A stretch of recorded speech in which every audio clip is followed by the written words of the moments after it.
everyone! Ligtas na umaga sa ating lahat. Narito tayo ngayon sa General Nakar Town proper. At pupunta tayo sa Lumutan Elementary School. Ang school na ating pinaglilingkuran. So it's about 8 in the morning. At sasakay tayo ng habal-habal. Ayan. Pupunta tayo sa school para sa monitoring ng Brigada Eskwela as well as para na rin sa pagbubukas ng taong panuruan 2021-2022. So medyo malayo-layo yung biyahe natin. Samahan nyo kami.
Once again, narito tayo sa Santa Maria, Laguna. As you can see, bago tayo makarating sa aming paaralan, kailangan muna nating dumaan sa dalawang provinces, ang province of Laguna at province of Rizal. So ngayon nandito tayo sa Santa Maria, Laguna. Tumigil tayo sandali. Ang next stop natin ay Sampaloc, Tanay, Rizal. I am with my co-teacher, Ma'am Jonah, say hi. And Ma'am Mariel. Hi. Ayan, see you again. Next stop tayo.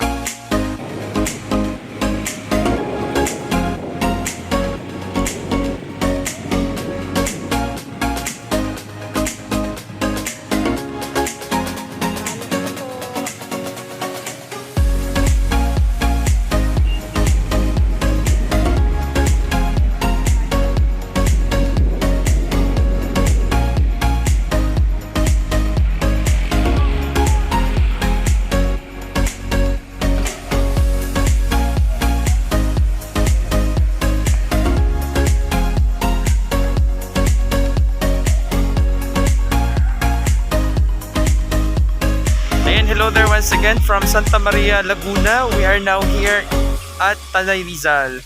So we have passed Barangay Sampaloc, Tanay, Rizal. At papunta na tayo ngayon sa Sitio Batanggasan. So doon tayo liliko para makarating tayo sa Sitio Nayon, Barangay Santa Ines, Tanay, Rizal. Medyo sinwerte tayo dahil maaraw, so medyo smooth yung ating biyahe. Ayan, see you again. Tara!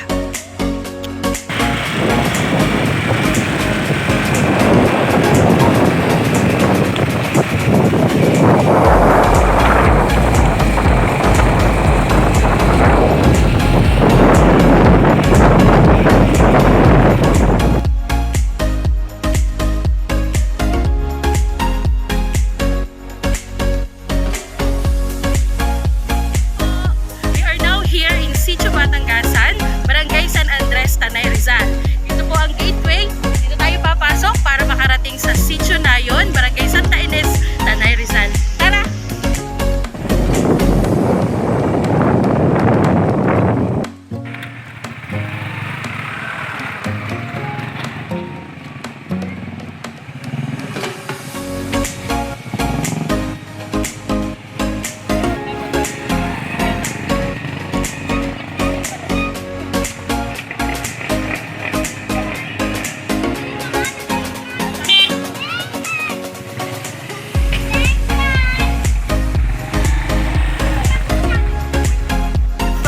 Sa Barangay Kayabo, Tanay, Rizal.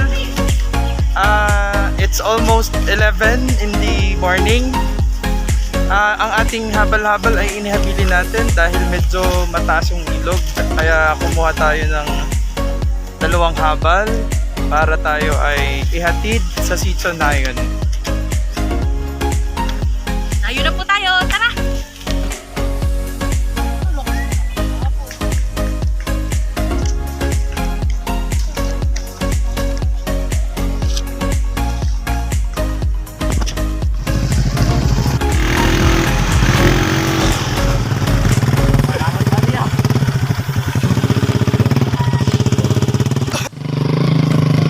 Ayan, punta na tayo ngayon sa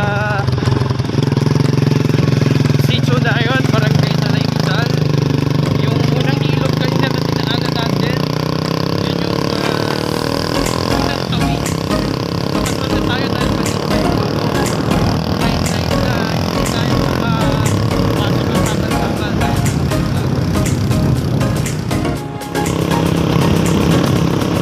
tatawid ulit tayo ng pangalawa. Kung makikita ninyo, bumaba kami dahil medyo malaki yung ilog, malalim, so may hihirapan. Tara, tawid tayo!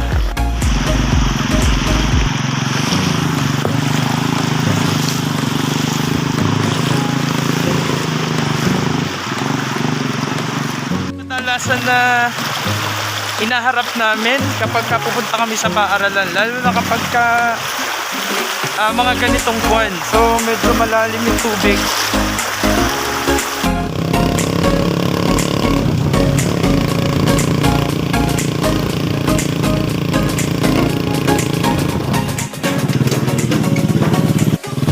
Kasalukuyan tayong tumatawid sa hanging bridge dahil medyo malalim yung tubig sa baba, so dito tayo dumaan.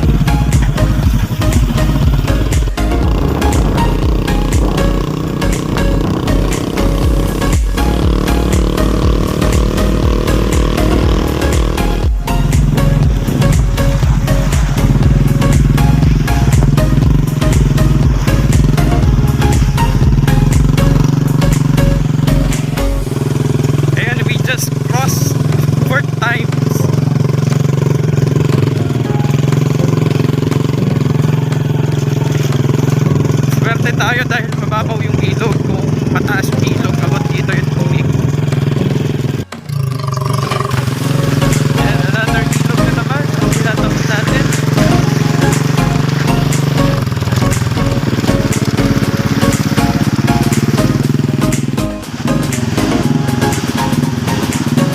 Makikita natin yun yung tubig nag-overflow sa daan. So ganito yung mga possibilities na maaari namin kaharapin banda-banda rin pa dahil magsisimula ng tagulan. So, tara!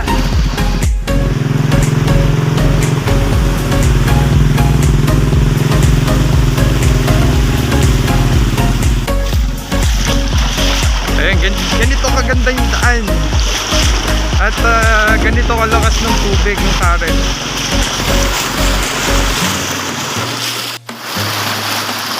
So, ayan, makikita nyo kung gaano kalakas. Umapaw siya sa daan.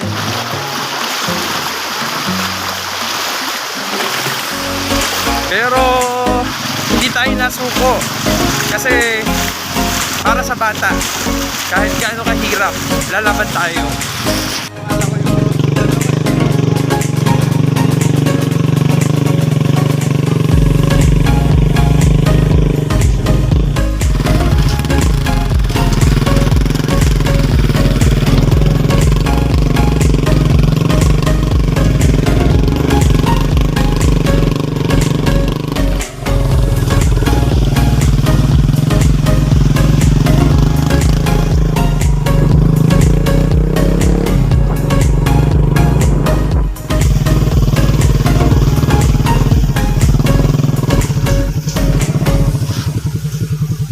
Tatawid ulit tayo.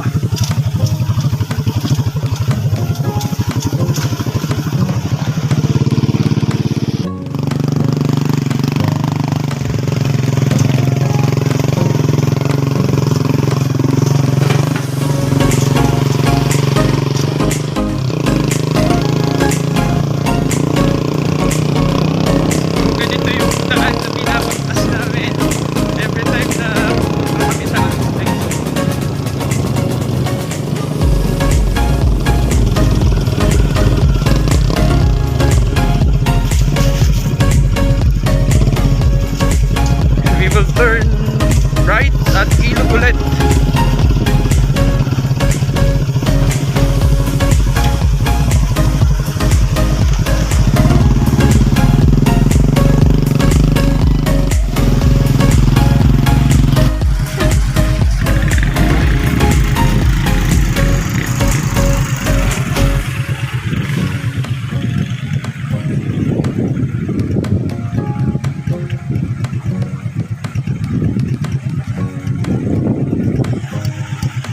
Ayan, sinusugsog namin yung sapa. Kaya delikado kapag mataas ang tubig.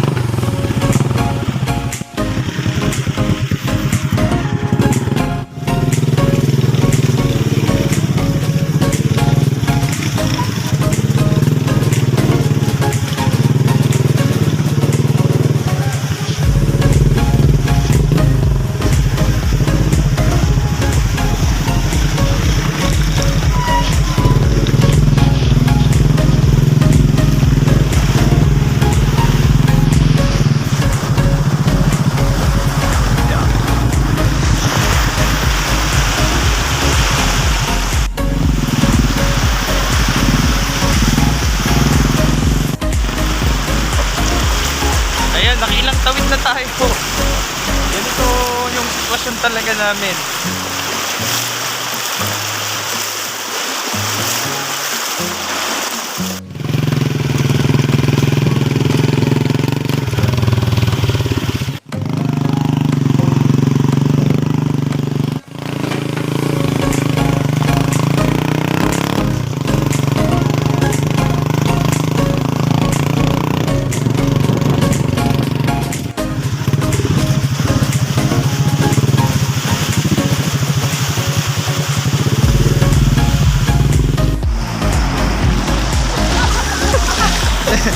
Ayan, masyadong mahirap ang daan. Ma'am Dada, okay ka lang? Ikaw, Ma'am Mariel, kumusta?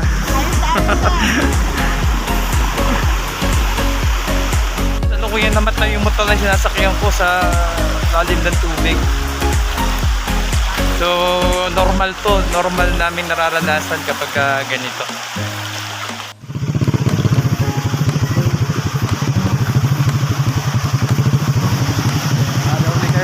Oo, bababa. Para.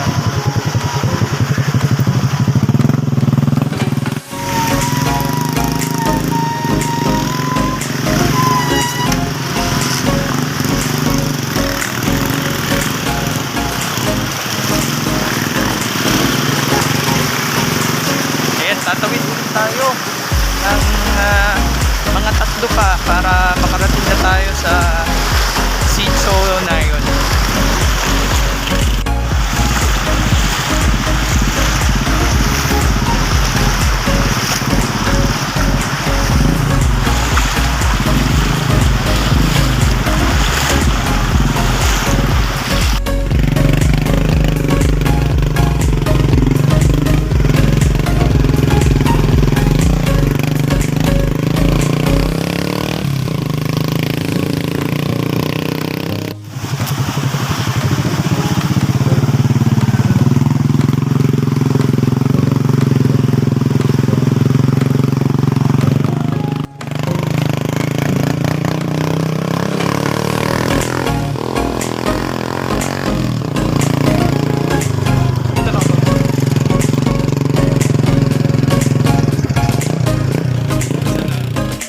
Ayan, matapos tayong magpatawid-tawid sa mga ilog at sapa, finally, we are here at Sitio Nayon, Barangay Santa Ines, Tanay Rizal. Pero hindi pa tayo magdidiwang dahil hindi pa ito yung pupuntahan natin.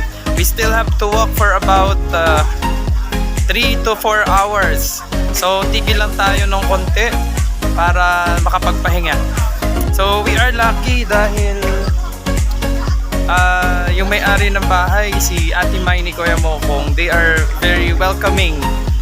So, ito yung kadalasan na tinutuluyan namin pagka paupo kami. Okay, so see you again. Rest muna. Ayan, natapos po tayong magpahinga. Tayo ay lalakad na. Siguro mga about 2 So 3 hours tayo maglalakad. Okay, so ito nyo ang... Oo, tara.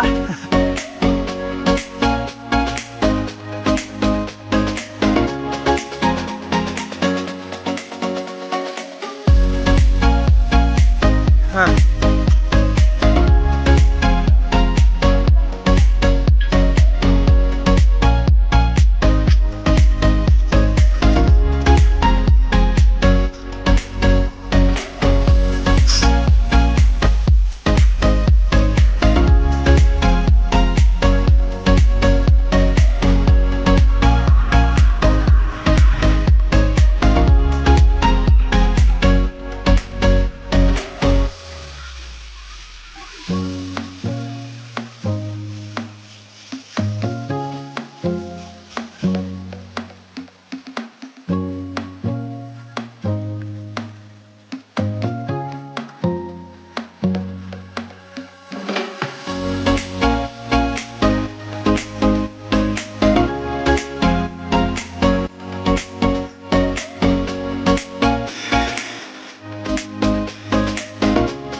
Parang nagbabad sa ulan. Ano? Mapatak.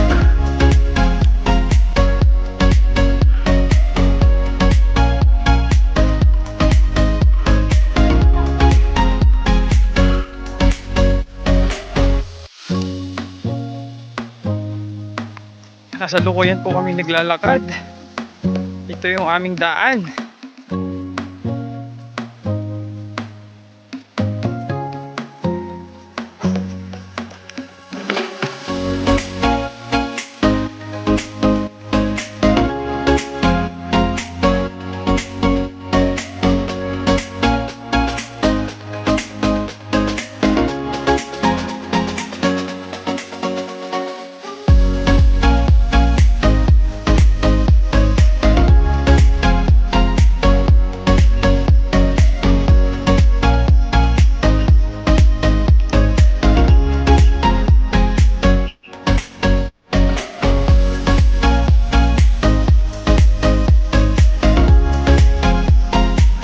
Halos isang oras na tayong naglalakad.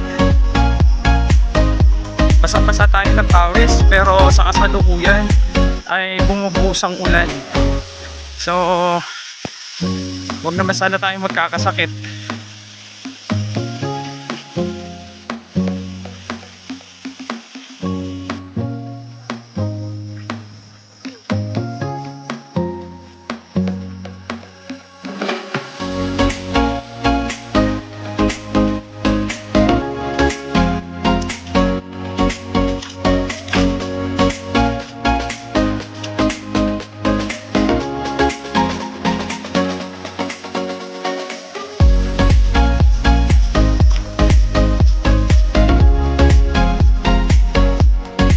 Isa sa ikinakatakot namin pag kami naglalakad ay limatic.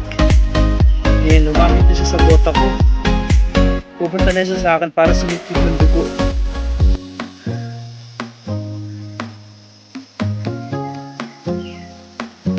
Ayan pa ang isa.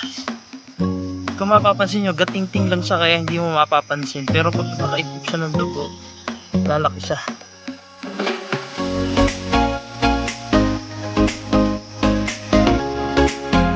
Ayan, kung mapapansin nyo, limatic ang isa sa pinangangabahan namin habang kami naglalakad. Dahil sa sobrang liit niya, hindi mo mapapansin na nasa yun na at nakakagat na pala. And after 2 hours ng paglalakad, kadalasan dito kami nagpapahinga. Kaway-kaway, mga kasama kahit pagod.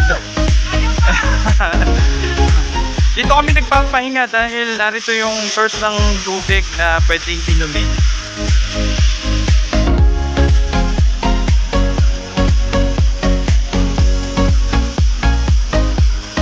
Kaya pa!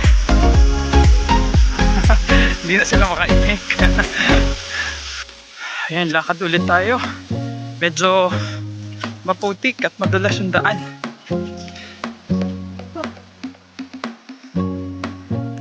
Go, Ma'am Mariel. Ng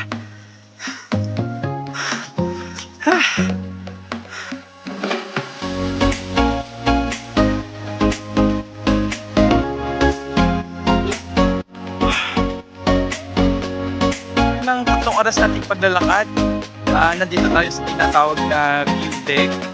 So, from here, makikita natin yung community. Andun sa baba, ang community. So, nandun yung school. So, doon tayo pupunta. Siguro mga 1 oras pa na maglalakad tayo pababa.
Wild pig.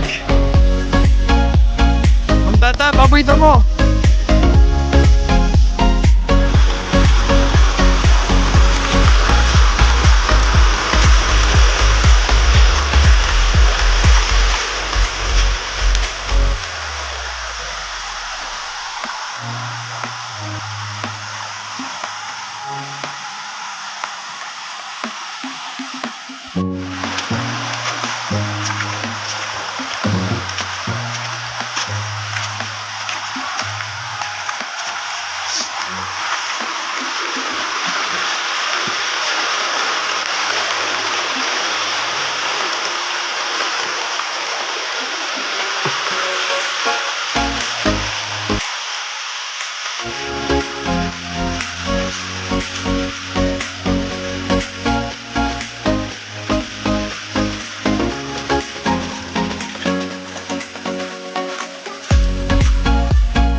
Finally, narito na tayo sa Barangay Lumutan, sa Sitio Minanga. Ang ilog na nakikita nyo ngayon ay ang Kaliwa River. So, sa dulo nito ay ang Agos River. So, ngayon ay medyo maliit pa yung ilog, pero may time na mataas ito at kailangang lumangoy. So, tara, tabit tayo para makarating na tayo sa pinakang community. Ayan tayong tumatawid, medyo malakas yung current ng tubig. Hello po! After 4 hours ng paglalakad, sa wakas, nandito na